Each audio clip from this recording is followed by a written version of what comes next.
La fenomenología de la culpa como obstáculo y barrera de comunicación para abordar el tema del feminismo.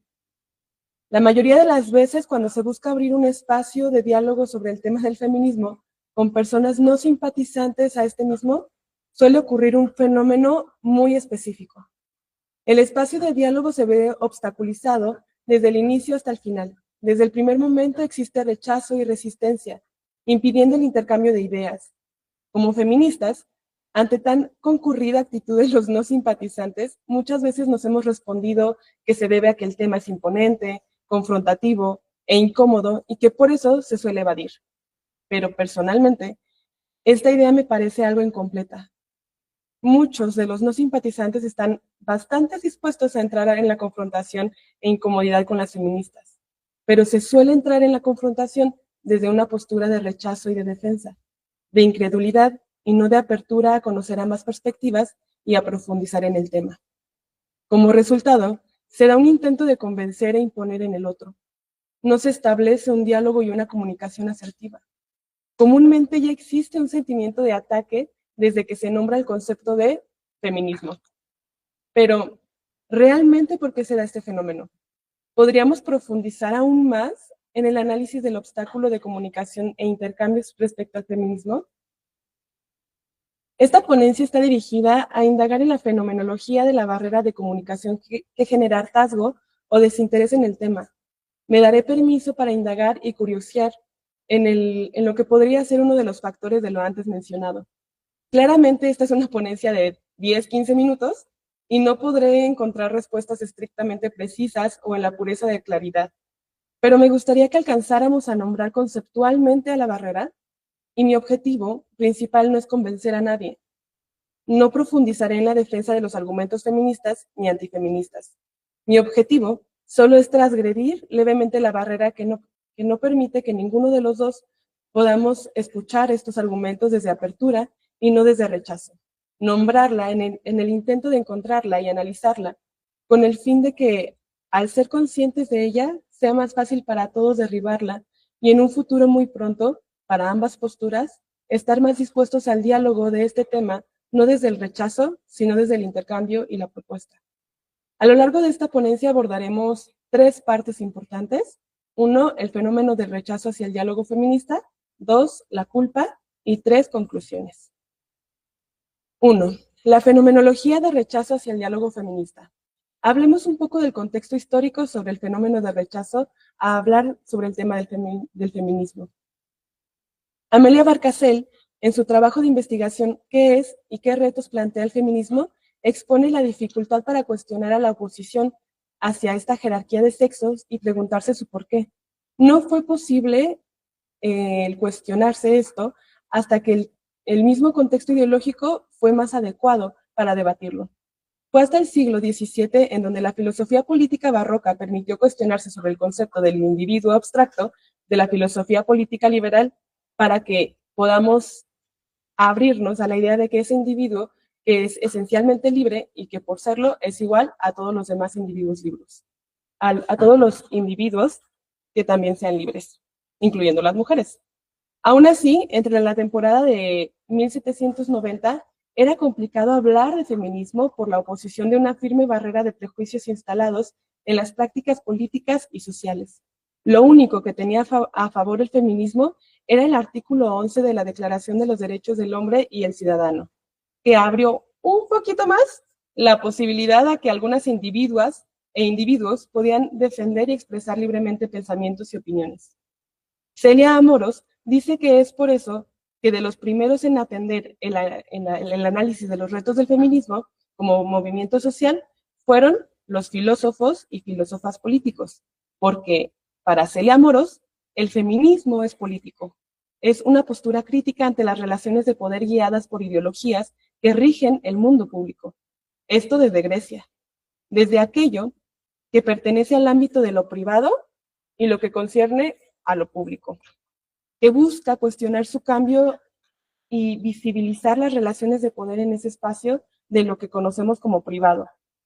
En estos aspectos se sometieron a debate porque bajo la sacrosanta etiqueta de privados, epistemológicamente eran ciegos, se sustraían a la visibilidad y a la conceptualización, y por la misma razón ética y política eran inmunes.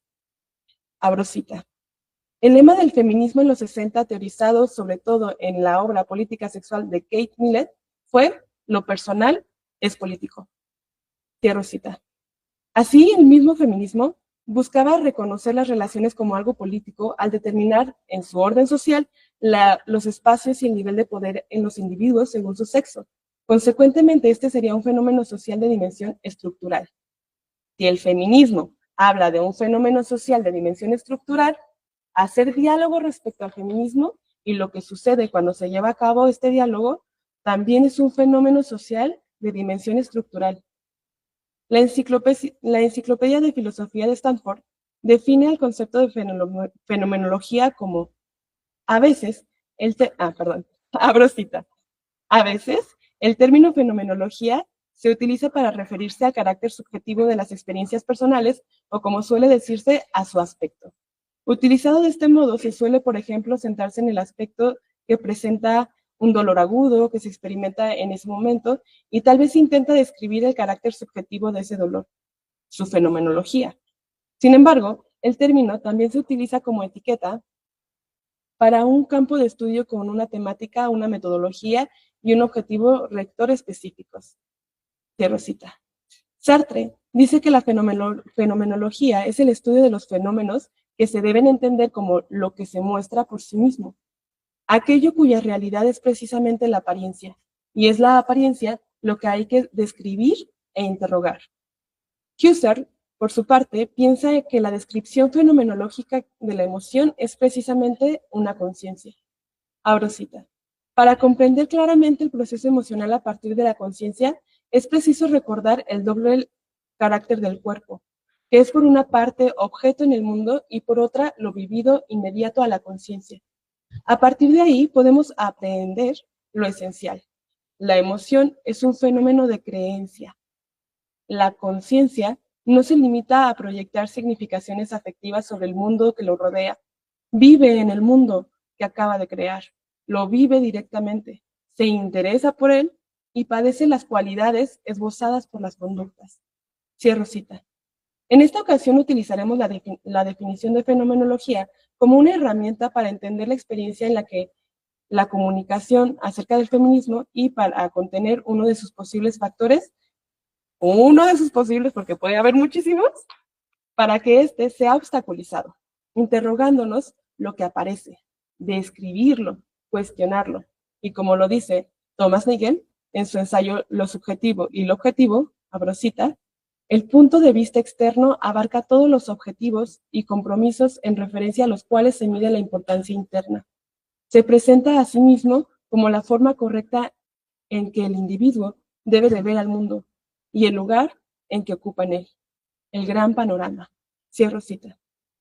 Por eso, me parece muy importante que hoy intentemos ser espectadores externos de lo que sucede cuando abordamos el tema y se desarrolla el fenómeno interno en todos nosotros con el que coincidimos y sin hacerlo consciente y que nos aleja de ese gran panorama de Nagel. Básicamente, retomamos un poco de la propuesta de María José Guerra Palmero en el debate intrafeminista Igualdad versus Diferencia, en donde dice, abro cita, la reformulación en la polémica que planteemos exige prestar atención al hecho intersubjetivo, cuya atención es demandada desde los últimos desarrollos de los feminismos materialistas y psicoanalíticos. Y a lo que falta en esta disputa es a la categoría de reconocimiento. Cierro cita.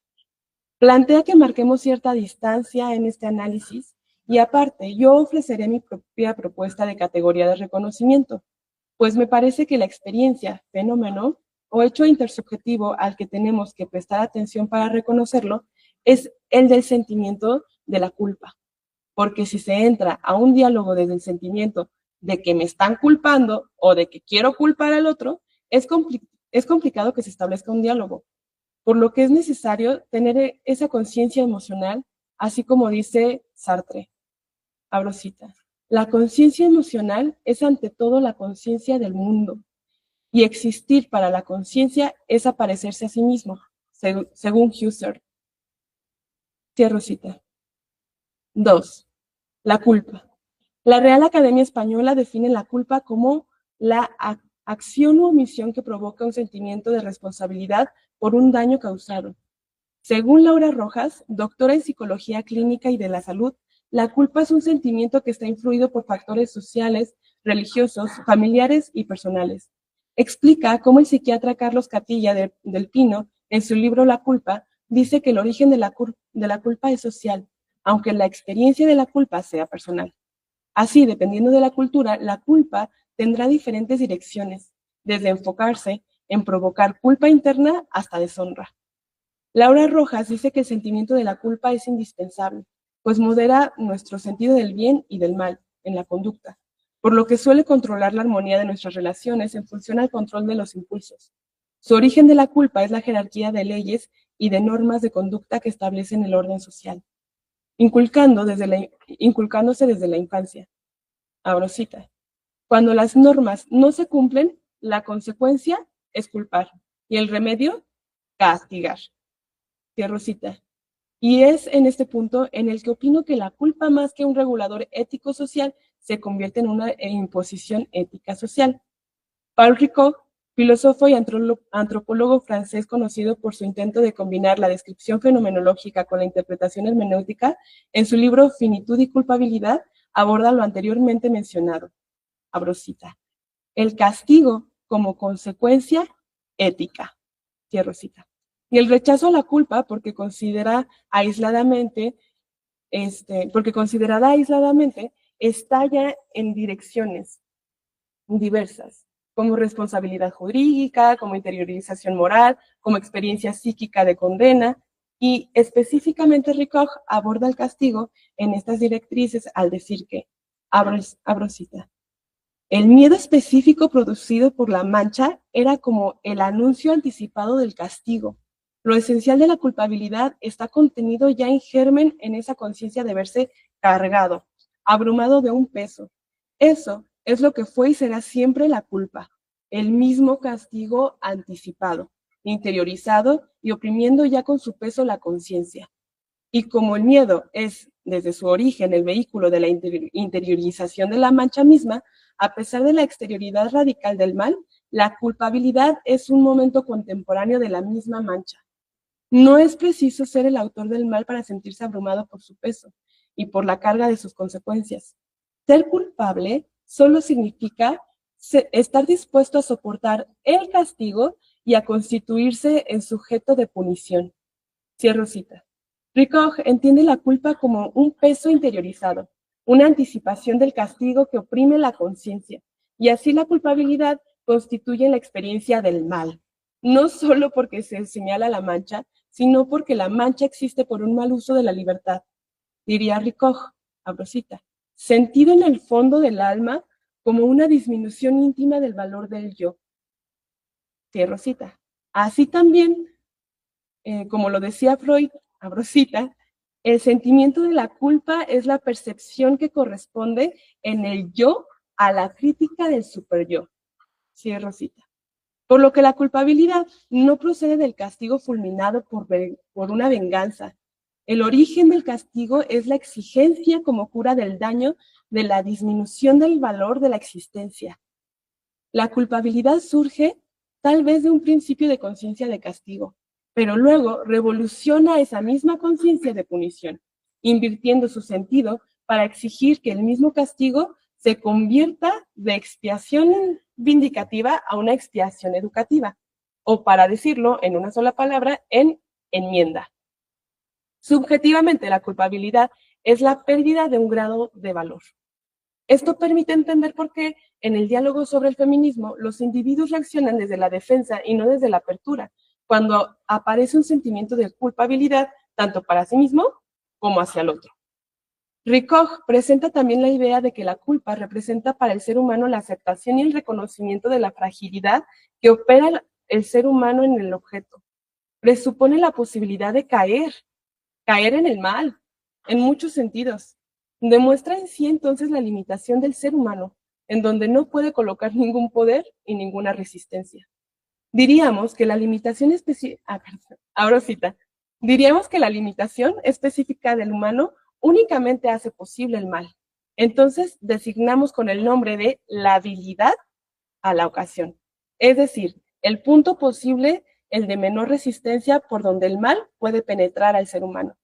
Pero desde la simple posibilidad del mal al hecho real de cometerlo hay un abismo, que solo puede salvarse con un salto. Y ahí reside todo el enigma de la culpa. Cierro cita. En El ser y la nada, Sartre concuerda que la culpa puede tener origen en la noción también del pecado.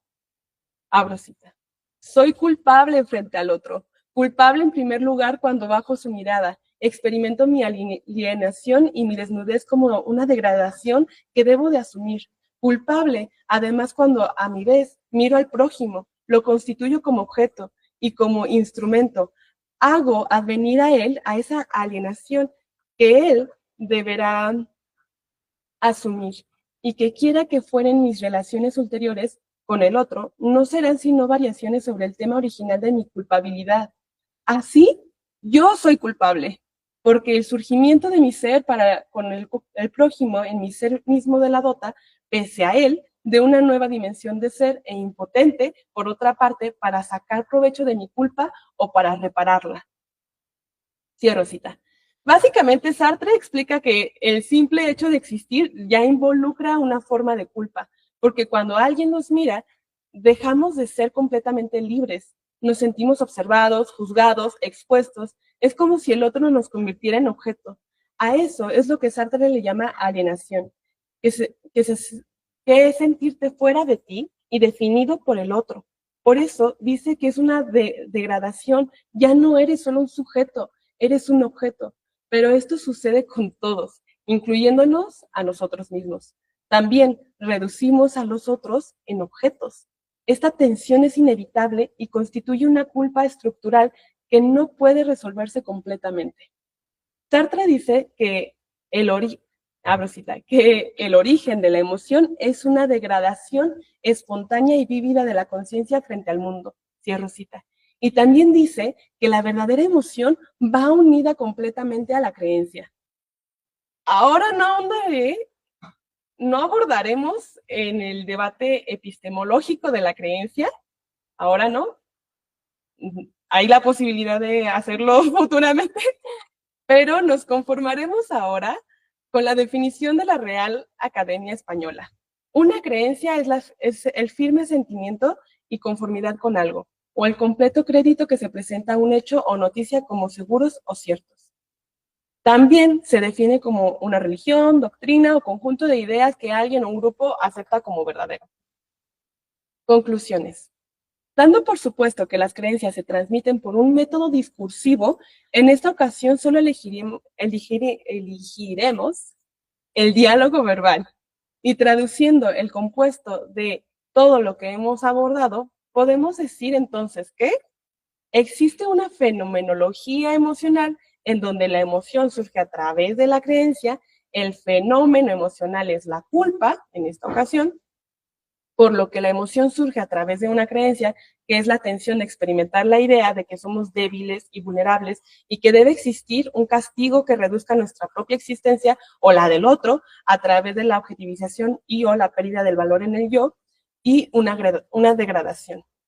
Lo mismo sucede en el diálogo del feminismo.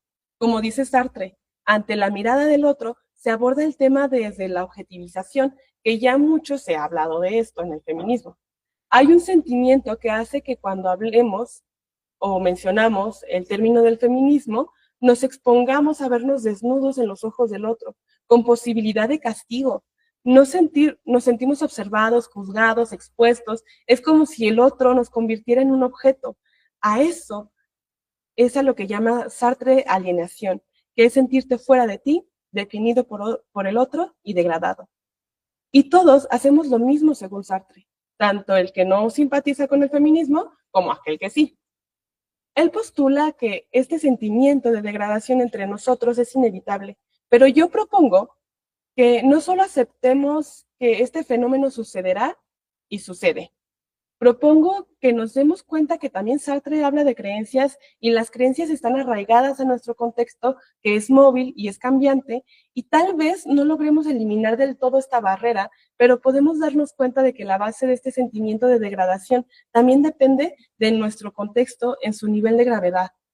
La doctora Lisa Feldman Barrett, profesora en psicología, en su libro de Cómo se construyen las emociones, la vida secreta del cerebro, explica cómo el cerebro, dependiendo del contexto externo, relaciona resultados a través de sensaciones corporales y concluye en conceptos de lo que podemos llamar emociones.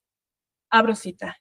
Y mi cerebro dio significado a las sensaciones en el contexto, construyendo un sentimiento genuino, de la manera normal en que el cerebro constituye o construye cualquier otro estado mental. Las emociones no son reacciones al mundo, no eres un receptor pasivo de información sensorial, sino un constructor activo de tus emociones. A partir de la información sensorial y la experiencia pasada, tu cerebro construye un significado y percibe acciones. Si no tuvieras conceptos que representen tu experiencia pasada, toda tu información sensorial sería solo ruido. No sabrías qué son las sensaciones que las causó ni cómo comportarte para lidiar con ellas. Con los conceptos, tu cerebro da significado a la sensación y a veces ese significado es una emoción. Cierro cita. Entonces, ¿podríamos ser capaces de construir o manejar el sentimiento de culpa o de culpar para entrar en un diálogo? Entendiendo que las creencias necesitan un medio de comunicación, un posible diálogo, mi tarea es exponer que hablar de feminismo es extremadamente importante al ser estructuralmente fundamental.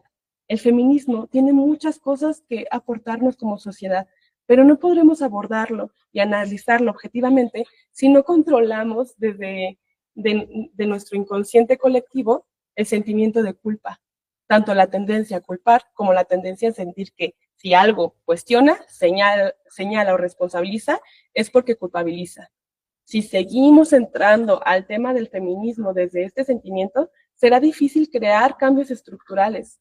La culpa no es solo un sentimiento moral, sino una experiencia fenomenológica que estructura el rechazo en el diálogo sobre el feminismo, al generar una vivencia de exposición, juicio y amenaza que impide la apertura al intercambio.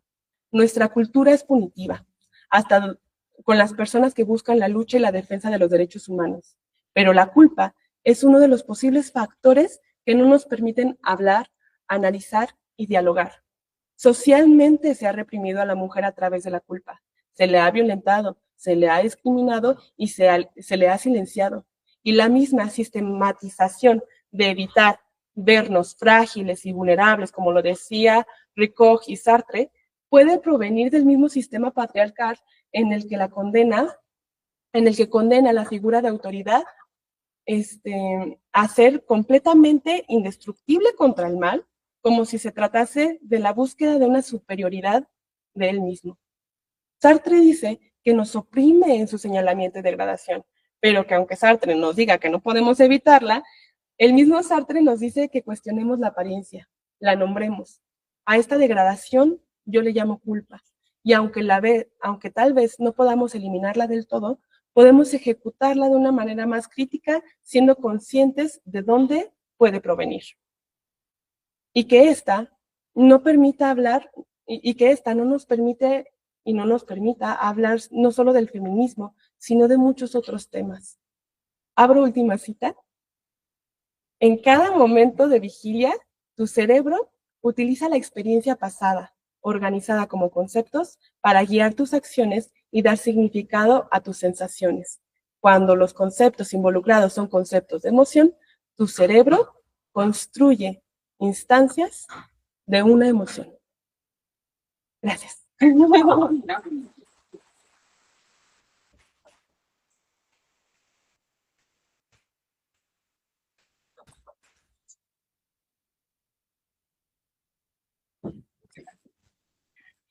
Pues la verdad, creo que ha sido muy enriquecedor toda esta información, toda esta reflexión que sin duda pues nos hace pensar sobre pues el feminismo y junto a la filosofía. Es algo pues muy extenso y la verdad nos hace falta más eventos que se organicen así, que nosotros como estudiantes podamos expresarnos, que nosotros sigamos exponiendo nuestras ideas.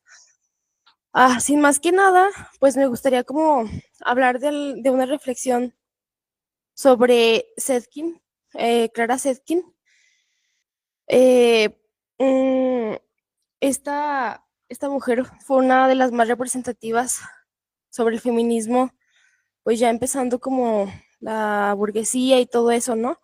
La mujer solo podrá ser libre cuando pueda ganarse su propio sustento, independientemente del hombre. La mujer trabajadora no lucha contra el hombre de su clase por el derecho a ser explotada por el capital en las mismas condiciones que él. Ella lucha con el hombre de su clase contra la sociedad capitalista. La emancipación de la mujer, así como la de toda la humanidad, solo será el resultado de la emancipación del trabajo frente al capital. No debe haber ninguna agitación especial para las mujeres, sino solo una agitación socialista entre las mujeres. Aunque se dé un sentido, pues sí, evidentemente socialista, nos hace reflexionar que si la mujer no tiene una independencia económica, no se puede emancipar, pues no puede alcanzar esa libertad sobre, pues decidir sobre su vida, sobre su salud, sobre cómo puede administrar su economía, cómo puede decidir o no, o sea, en muchos aspectos generales, pues de ella y sobre su futuro, ¿no? Otra cosa, debemos recordar que la voz de Clara Zetkin no resonó en los salones de la aristocracia, sino en el estruendo de las fábricas y en el murmullo urgente de las asambleas obreras. Su legado pues nos enseña una verdad que sigue siendo nuestra brújula. La libertad no es un favor concedido y es un espacio conquistado. Nadie nos va a dar pues ese derecho, tenemos que conquistarlo, tenemos que llegar ahí y tenemos que alzar la voz. Nadie nos va a decir, mira, ¿qué quieres? ¿Quieres votar? ¿Quieres tener tu casa? ¿Quieres tener tu dinero? ¿Poder ejercer algún estudio, ¿no? Nosotros tenemos como mujeres que llegar ahí, poder alzar la voz y no, sobre todo, pues no callarnos, no intimidarnos, ¿no? Y ese es un espacio que se abre para nosotros como, pues, que nos estamos formando, ¿no? Con base, perdón, en la filosofía, o sea, es muy, muy relevante, pues, seguir nuestra formación, seguirnos cultivando y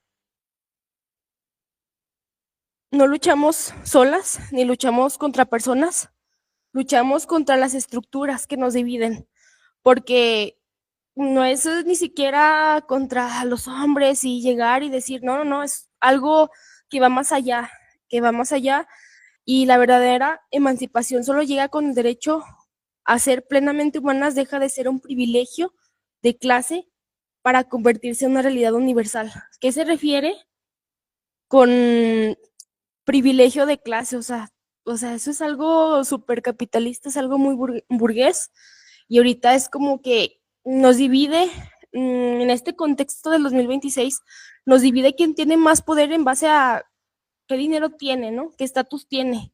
Y nosotros como mujeres debemos de tener los mismos derechos independientemente de cualquier estatus económico, de cualquier apellido, de cualquier formación que hayamos tenido.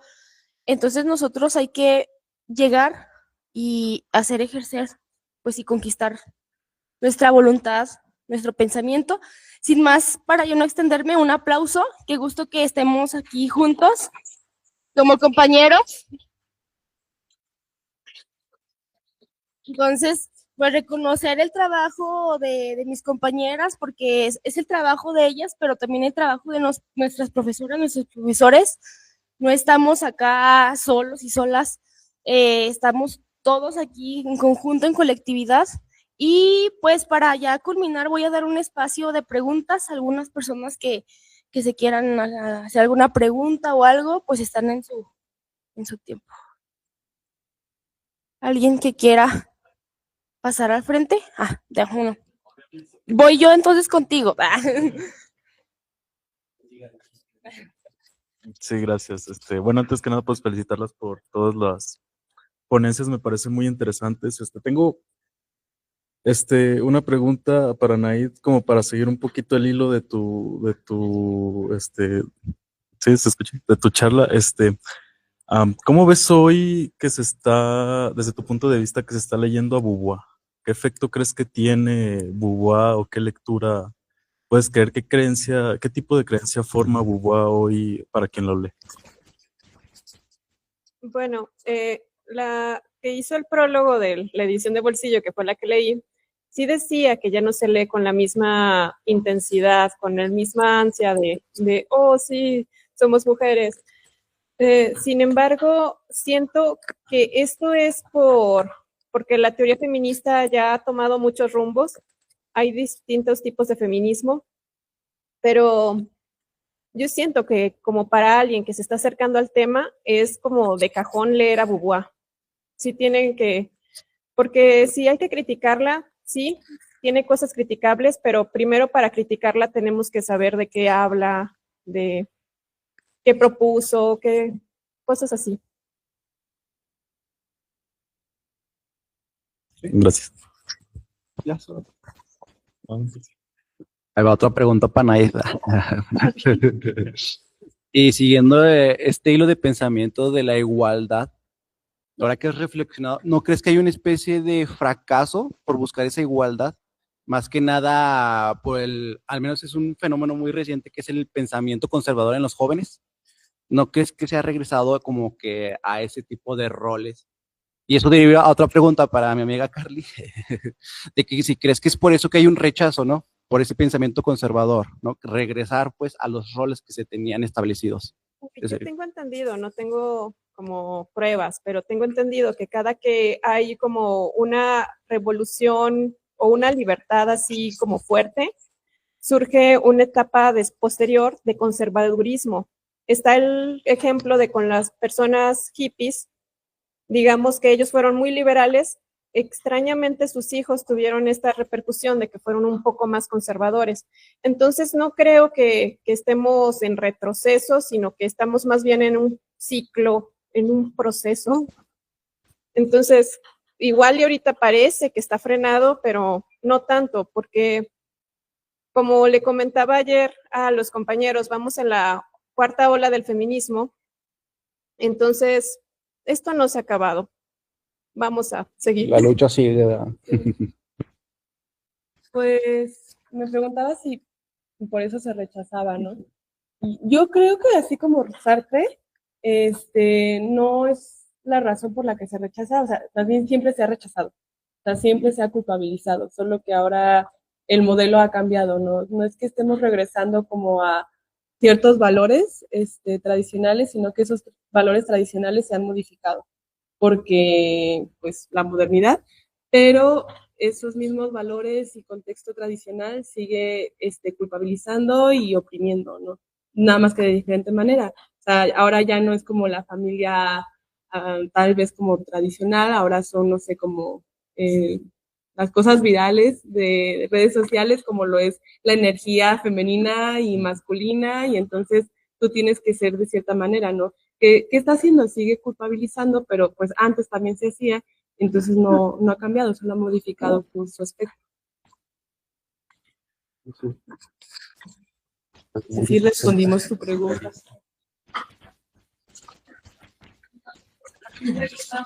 Sí, yo también. Una disculpa, es que veo como un poco de conexión con lo que había dicho Fátima, que es como esta distopía de Margaret Atwood. Yo quiero, a mí me gustaría conocer tu opinión, sobre todo por lo que dijo Carly, de si es la culpa la que nos llevaría a un poco la dimensión que Margaret Atwood pues nos plantea, ¿no? Porque es como un poco este tipo de camino, ¿no? El que sigamos teniendo culpa nos va a llevar como a esta segregación. Me he de considerar ignorante porque no he leído esta distopía, pero bueno, me gustaría conocer si ese es un camino posible o crees que existan otros caminos. Ok, primero quiero que la leas. Bueno, quisiera, ¿verdad? No se cumple. A veces Ponte a leer quisiera. primero, Denise, y luego ya preguntas. Espera. Si no sabe, no hable, Denise. Con todo respeto. No pregunte. Con todo respeto. Es que en verdad, o sea, creo que cada capítulo he estado investigando aparte de la autora y es como retratar las criadas históricamente vivían situaciones. Y con relación a lo que dijeron, inclusive están ahí, está Carly, me parece muy importante y sí se relacionan mucho. Bueno, no sé si viniste también ayer a la ponencia de la chica que vino, con las olas del feminismo. Una pregunta que yo me hice fue Simón de, perdón la pronunciación, Beauvoir, ¿sí? Esa chava, ¿por qué ya no sigue siendo relevante para el feminismo que ahora está utilizándose? Con relación a la culpa, considero que sí, pero más como, bueno, es que no quería hablar de ese concepto, pero el patriarcado, cómo se le ha dado a la mujer con esa sumisión de que es que eres culpable por vestirte así, es que eres culpable si tu hijo reprobó una materia, es que eres culpable si quieres trabajar y quieres todavía tener tu vida privada y quieres mantenerte fuera del rol que se te impone de la sociedad. ¿Respondí tu pregunta?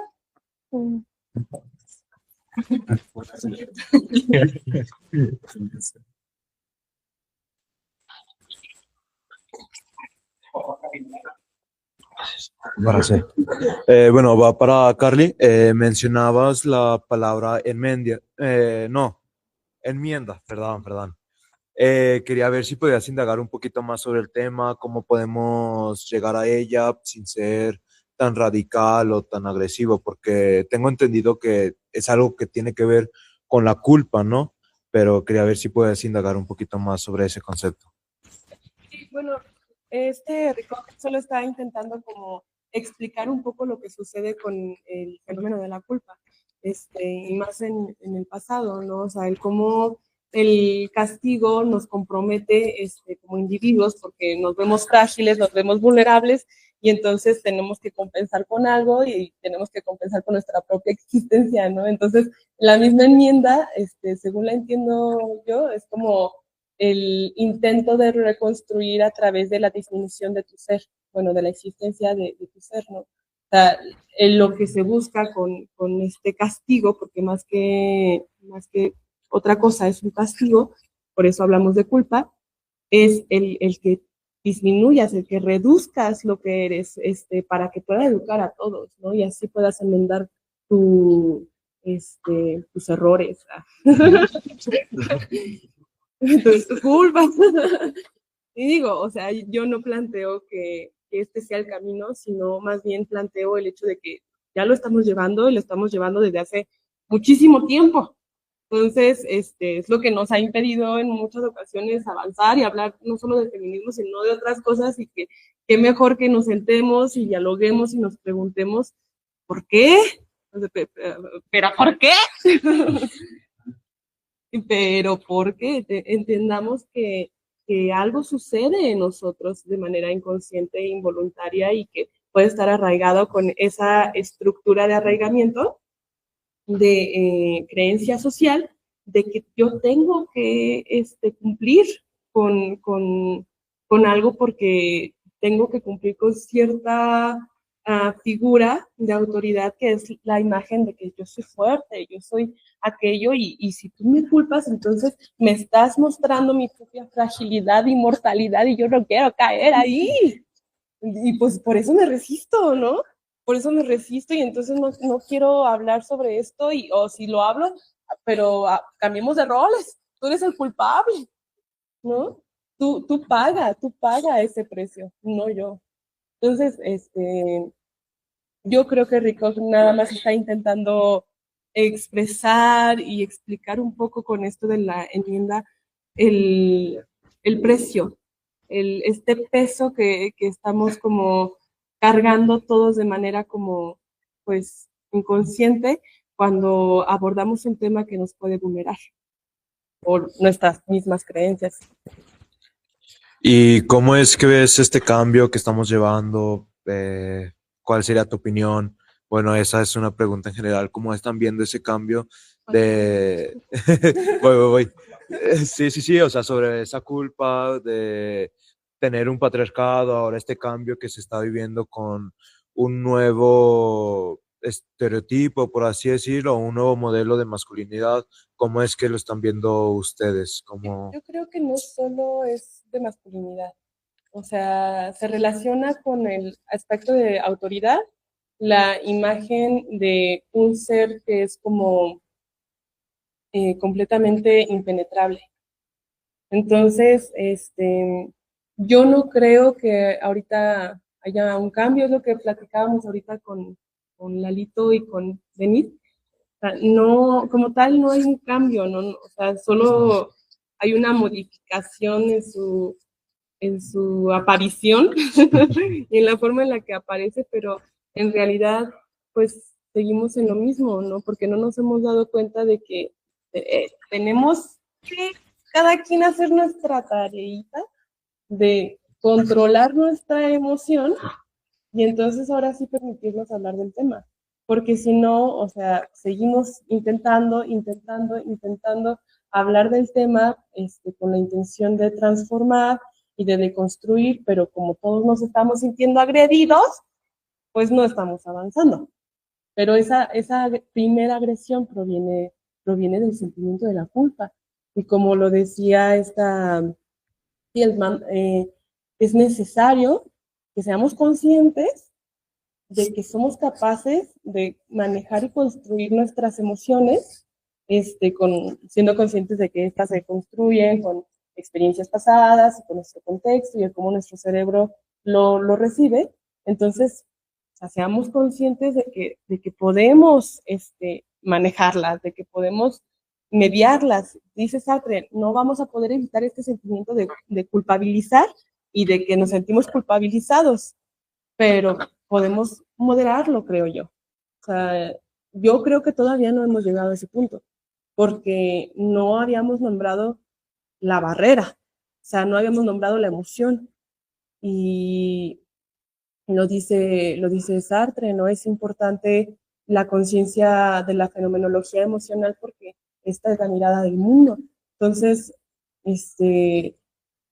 yo creo que si empezamos apenas a abordarlo tal vez por ahí o de muchas otras maneras, o sea, de también la fenomenología emocional, podemos hablar mejor del tema y ahora sí tal vez crear un cambio estructural, ¿no? Más que nada.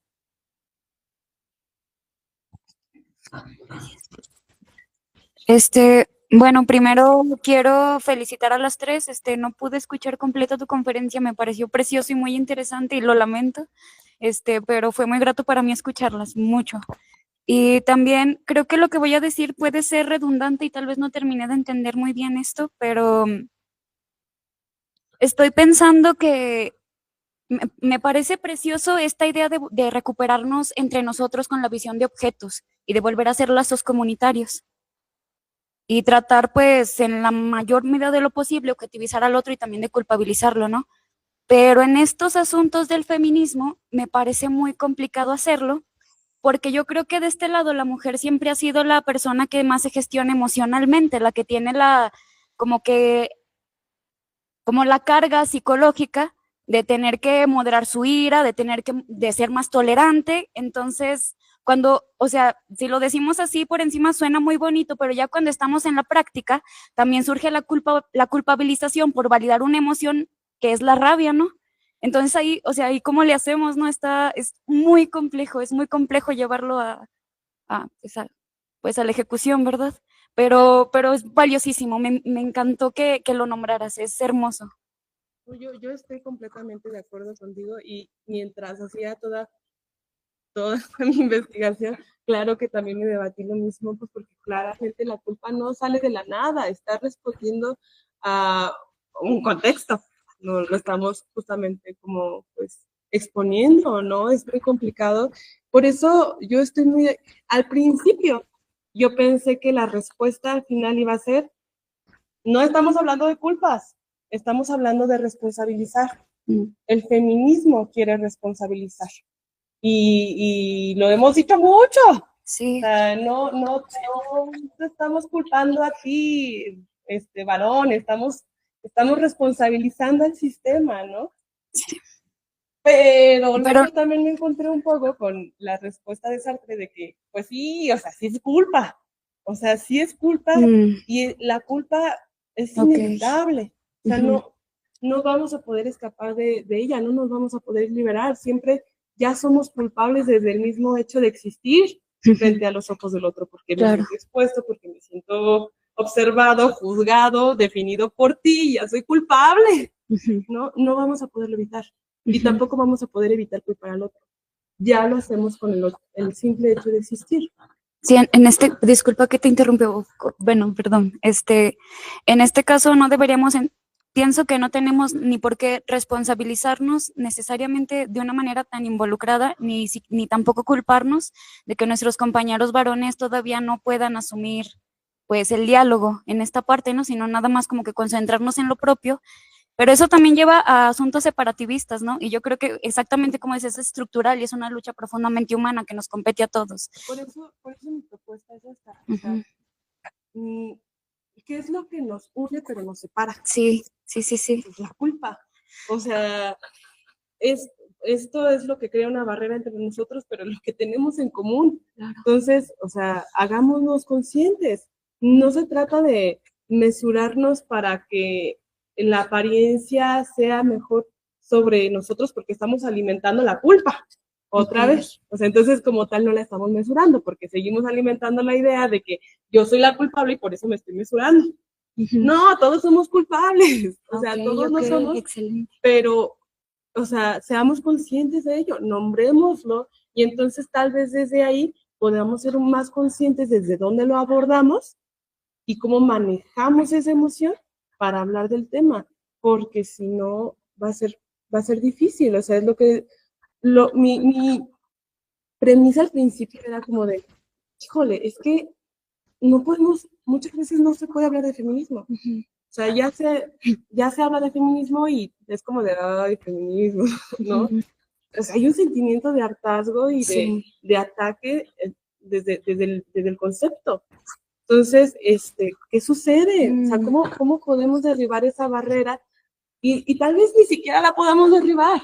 Pero hay que tendernos puentes, o sea, tal vez no te puedo nombrar el concepto directamente, pero puedo empezar a concientizar, abrir el diálogo. Ajá, y sí. Tú y yo somos culpables y entonces hablemos. Puedo ceder un poco más todavía, ¿verdad? No pasa nada. Sí. Y responsabilizar también desde ahí, ¿no? Pero no desde un asunto como lo hemos visto, que es religioso, que es es ético, ¿no? O sea, que es como que el castigo y la mancha caerán sobre ti y disminuirán a tu yo, ¿no? No, o sea, ese es nuestro antecedente.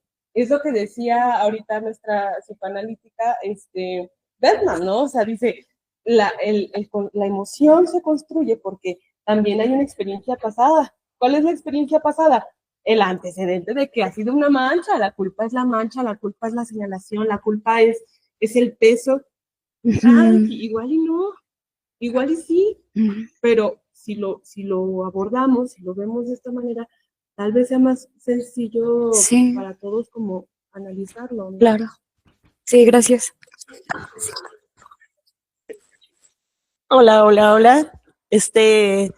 Pues igual, más que preguntas, más que cuestionamientos, la verdad lo que me gusta mucho de venir ahora a estos tipos de actividades, de verdad, sabemos que es muy complicado, sabemos que los temas son muy, pero muy interesantes desde muchas perspectivas, desde muchas visiones.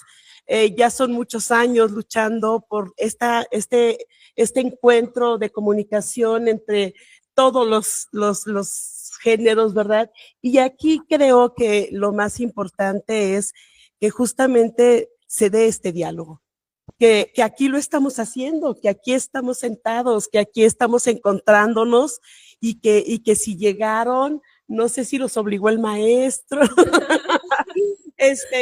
Pero es muy bonito, de verdad, que haya gente aquí platicando, porque lo primero que tendríamos que trabajar juntos, adultos, jóvenes, maestros, coordinación y todo, es esta comunión. Es que si haya un cuestionamiento, un clic en mi cabeza que me permita ahora sí reflexionar, ahora sí pensar, ahora sí quiero dialogar contigo y me lo voy a llevar a la pareja y me lo voy a llevar a la familia y vamos a estar comiendo y vamos a estar dialogando. Esto es lo que busca justamente la filosofía, ¿no? Esto es lo que busca la psicología o el arte, ¿no? Busca este diálogo y esta comunicación constante y que si tenemos gente, público, y tenemos a mucha gente aquí sentados, qué bonito que están aquí, eso es justamente un logro. Ese es un logro, ese es el logro que buscamos todos para poder tener esta comunicación, esto intercambio de ideas, intercambio de pensamientos. Estas charlas son valiosísimas. Muchas felicidades, chicas, muchas felicidades a la organización, a sus maestros, felicidades. Es muy bonito que de verdad aún haya gente interesada en esto, en dialogar, reflexionar, pensar, cuestionarnos. Gracias, muchas gracias y felicidades.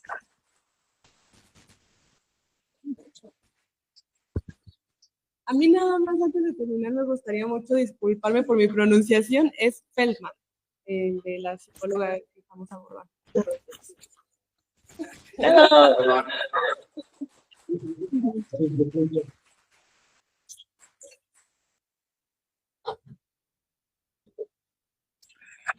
Muy bien. Ya cortamos la transmisión. Bueno, muchas gracias, de verdad.